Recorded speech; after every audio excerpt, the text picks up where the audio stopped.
Hey. Alright guys, kahapon pa yung problema namin sa internet guys. Ayun o.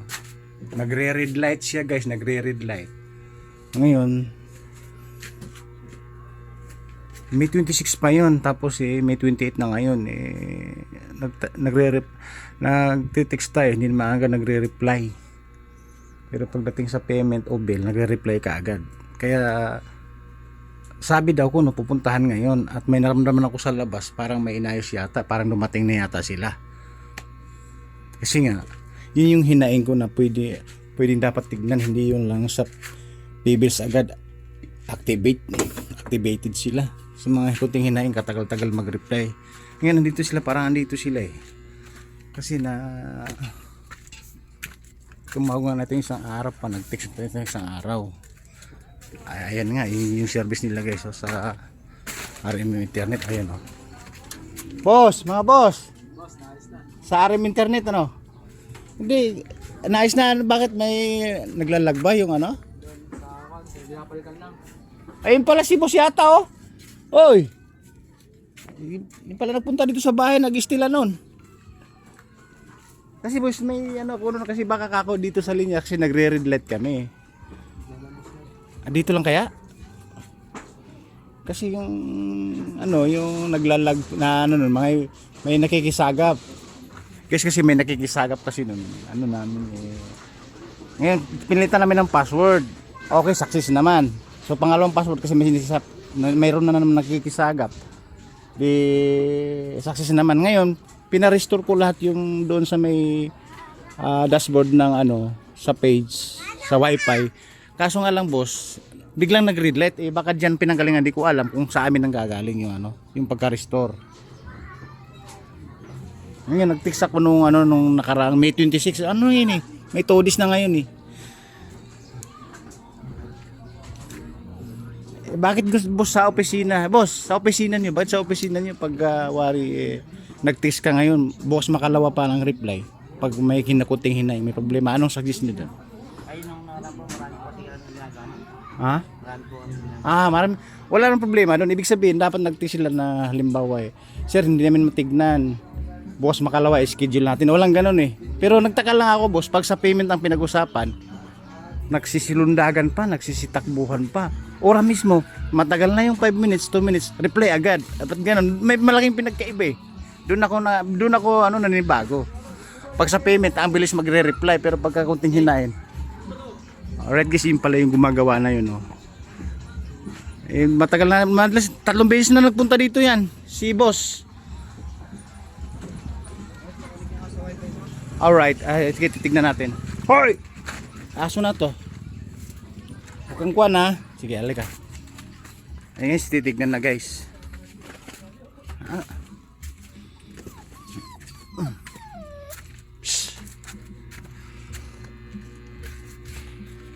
Red light pa rin. Kaya titingnan tayo ilaw. Nadi-remote yung ilaw namin Ayan. Stay! Ayan. Ayan dito. Nililipat na naman dyan. Red light. Tirang. Stay!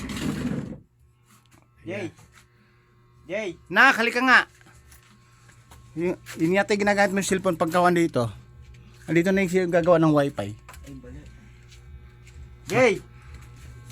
Paano mali boss? Bali po dito. Po. May bali.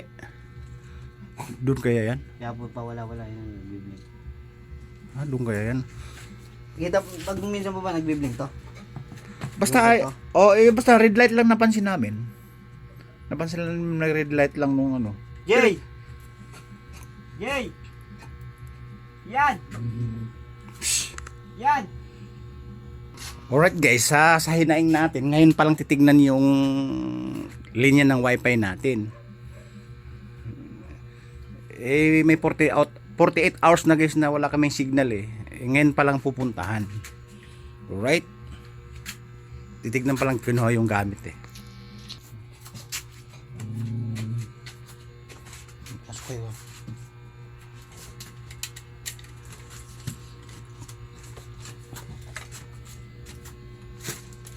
Sa cellphone mo.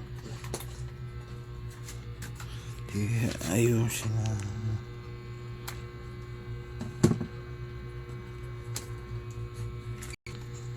ibig sabihin boss, para walang kinalaman doon sa pagre-restore sa tingin mo? Walang kinalaman doon? Wala to. Ha? Wala to. Ha? Ganun ba? Guys, dapat boss, pag nag-text, nag-reply sila agad para hindi ako mag-alala kasi katulad niyan 48, halos 48 hours na wala kaming signal. Dapat sinasabi nila yung reply na hindi maasikaso ngayon sir, bukas makalawa sir. I-schedule po natin kasi busy yung technician namin.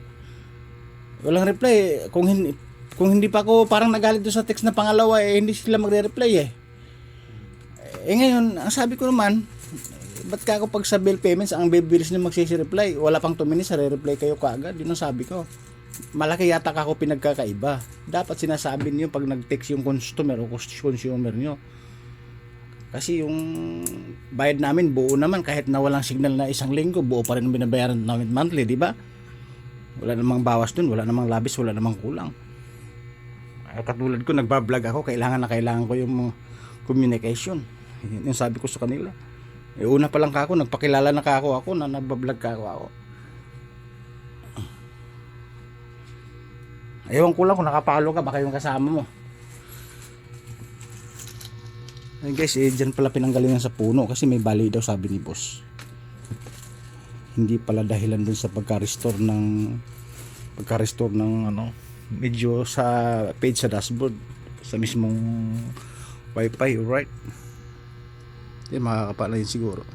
Guys, dala na naman yung heavy duty na tester yata ito kung tawagin.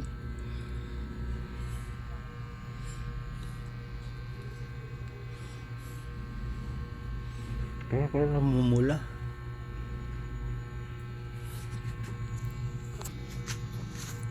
Guys, sasalagan na ng saan tester o yung pang device na computerized.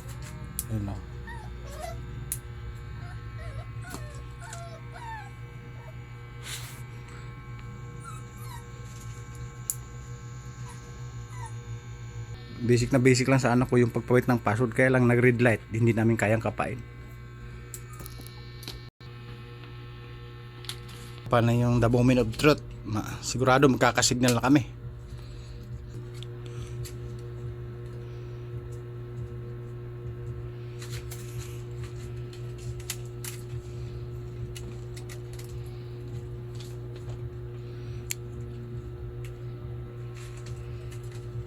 Parang may red light pa rin, Alright guys, titignan naman nila sa labas. Sa may poste siguro. Alright. Ayan guys, susubukan muli. Mayroon naman sila bagong dalang teknolohiya, bagong gadget. May dala pa siyang bagong modem para makita talaga kung ano yung diferensya. Kasi hotspot na. Kukunik. Alright guys, malapit-lapit na siguro. Meron 5 minutes o 3 minutes. Alright, malapit na kami magka-signal. For good 48 hours. May scanning pa para ma-detect. Sinubok sa aparato device. Din matrabaho din Diba guys, installation wifi services. Ano yan? Ayan. Tingnan, 28 na yun. Siguro may 3 minutes na kami din. 4 minutes. Mabubuo na. Matakbo pala yung gadget ha? Alright guys, parang nakita ko na yung green na yung center light sa dati kasi nagre-red po yan yung nagre-red na mahahalap na yung signal natin. Ibig sabihin magkakaroon na kami ng signal sa 2 araw, 2 gabi. Alright. Medyo happy na kasi naka green light na yung gitna Dati kasi pag naka red light walang signal Okay. Bukan naman yung isang wifi.